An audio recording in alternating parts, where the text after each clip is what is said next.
আজি আমি বিশেষকৈ নাৰ্ছত যিসকলে নিযুক্তি পাইছোঁ, কিছুমানে নগাঁৱত পাইছোঁ, কিছুমানে নলবাৰীত পাইছোঁ, কিছুমানে কোকৰাঝাৰত পাইছোঁ, কিছুমানে তিনিচুকীয়াত পাইছোঁ। যদি উজনি অসমৰ ছোৱালী এগৰাকীয়ে নলবাৰীত নিযুক্তি পাইছে, সদায় মনটোত লাগি থাকিব যে মোক ট্ৰেন্সফাৰ লাগে, ট্ৰেন্সফাৰ লাগে, ট্ৰান্সফাৰ লাগে। এতিয়া আমাৰ অসুবিধাটো ক'ত? মই নলবাৰীৰ পৰা আপোনাক তিনিচুকীয়ালৈকে পঠাই দিলোঁ, কিন্তু তিনিচুকীয়াৰ পৰা যদি নলবাৰীলৈকে কোনোবা এগৰাকী নাহে, ৰাতি ৱাৰ্ডত ডিউটিটো কোনে কৰিব? লগৰ ছোৱালী এজনীটো কৰিব নোৱাৰে। পিছদিনাখন অতীত কাম কোনে কৰিব? ৱাৰ্ডত কোনে যাব?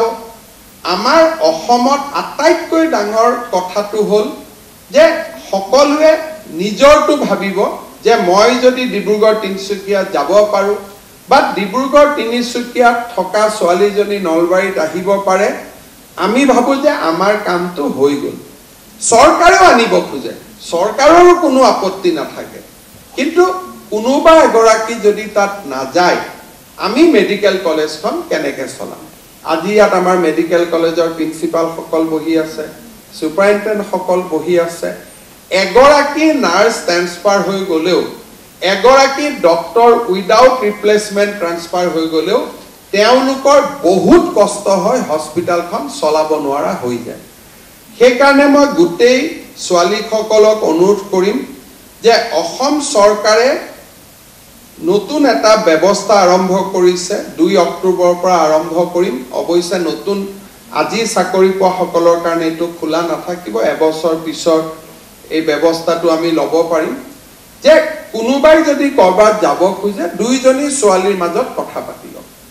তিনিচুকীয়াৰ পৰা কোকৰাঝাৰত অহা গৰাকী, কোকৰাঝাৰৰ পৰা তিনিচুকীয়াত অহা গৰাকী, পৰ্টেল এটা থাকিব। পৰ্টেলত 2খন এপ্লিকেশ্যন উঠাই দিয়ক, ট্ৰেন্সফাৰ অৰ্ডাৰ নিজে নিজে কম্পিউটাৰৰ পৰা ওলাই যাব, কোনো মানুহৰ তাতো যাব নালাগে। কিন্তু যদি সি একপক্ষীয় হয় যে মই যাব খোজো কিন্তু কোনো মোৰ জায়গাত আহিব নোখোজে, তেতিয়ালৈকে পৰ্টেলটোৱে তেতিয়ালৈকে তাৰ এপ্লিকেশ্যন বিলাক গ্ৰহণ নকৰিব।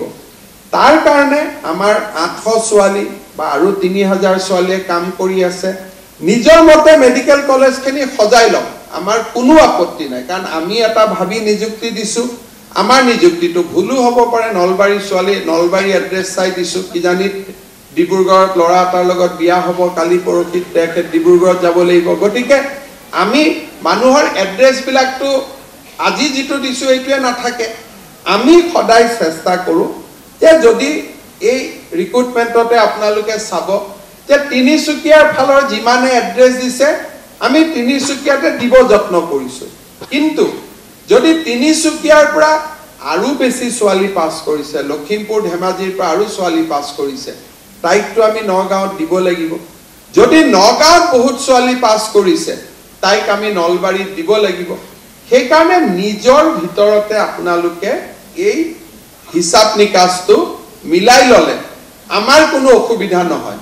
বোলে 2জনৰ লগত মিলিব নোৱাৰি, 3জনৰ চেইন এটা কৰিলে মিলাব পাৰি, তাতো আমাৰ আপত্তি নাই যে কোনোবাই ধেমাজি, কোনোবাই লখিমপুৰৰ পৰা নলবাৰীত যাব, নলবাৰীৰ পৰা কোনোবাই ধুবুৰীত যাব, ধুবুৰীৰ পৰা কোনোবাই তিনিচুকীয়াত যাব। মুঠৰ ওপৰত আমাৰো ক্ষতি হ'ব নালাগে, আপোনালোকৰো ক্ষতি হ'ব নালাগে। আমাৰ মানে কোন? মোৰ নহয়, ৰোগীসকলৰ। কাৰণ আমি যেনেকে ৰোগীসকলৰ কথাটো আটাইতকৈ বেছি আমি চিন্তা কৰিব লাগে। সেইকাৰণে 2 অক্টোবৰৰ পৰা আমি এই সুবিধাটো প্ৰথম আৰম্ভ কৰিম। দেশত ক'তো নাই, কৰ্মচাৰীক ইমান সুবিধা কৰি দিয়া চৰকাৰ দেশত ক'তোৱে নাই। চাকৰিও বিনা পইচাত, এপইণ্টমেণ্টো বিনা পইচাত, সববিলাক থকাৰ উপৰি 1 লাখতকৈ চাকৰি। এতিয়া আমি নেক্সট ষ্টেপলৈকে যাব খুজিছোঁ যে নিজে নিজৰ ট্ৰেন্সফাৰ অৰ্ডাৰটো উলিয়াই লোৱা, যে আপোনালোকে মই লখিমপুৰত যাব খুজিছোঁ, মই নলবাৰী, খালি আমাৰ কাৰো অসুবিধা হ'ব নালাগে। আৰু একেটা সুবিধা ইৰিগেশ্যন ডিপাৰ্টমেণ্টতো থাকিব, PWDটো থাকিব, খালি অফিচাৰৰ ক্ষেত্ৰত এই সুবিধাটো নাথাকে, কাৰণ অফিচাৰসকলক আমি এটা বেলেগ ধৰণে নিযুক্তি দিব লাগে।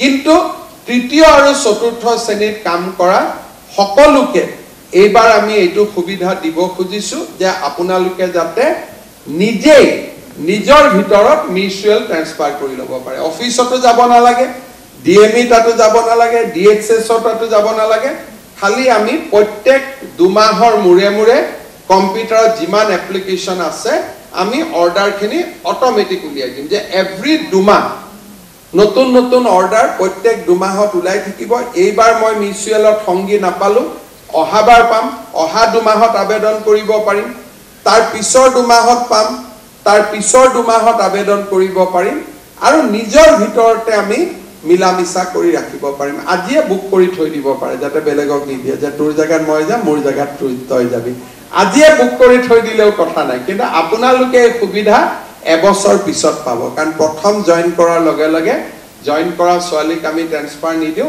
যিসকলে এবছৰ পুৰা কৰিলে তেওঁলোকক এই সুবিধাটো দিম অহা 2 অক্টোবৰৰ পৰা আপোনালোকে এই সুবিধাটো লব পাৰিব আজিয়ে বুক কৰি থৈ দিলে হ'ল তেতিয়া অহা 2 অক্টোবৰত আমাৰ নিজে নিজে ওলাই যাব কোনেও ট্ৰান্সফাৰ পোষ্টিং বিচাৰি এমএলএ মন্ত্ৰী বিষয়া আপোনালোকে কতো ঘূৰি নাথাকিব কাৰণ আমাৰ এটাই কথা যে মই যিমান পাৰো প্ৰশাসনত স্বচ্ছতা আনিব খুজিছো যাতে কোনো কষ্ট নহয় কাৰো ওচৰত কোনো মানুহ যাব নালাগে যিটো ন্যায় পাব লাগে সেই ন্যায়টো যাতে নিজে নিজে পাব পাৰে আৰু এনেকুৱা সুবিধা আগত অসমত কোনো চৰকাৰৰ দিনত কোনেও আগতে পোৱা নাই প্ৰথমবাৰৰ বাবে আমি এই সুবিধা চৰকাৰী কৰ্মচাৰীসকলক দিবলৈ সিদ্ধান্ত লৈছো আৰু 2 অক্টোবৰৰ পৰা আমি ইয়াক কাৰ্যক্ষম কৰিম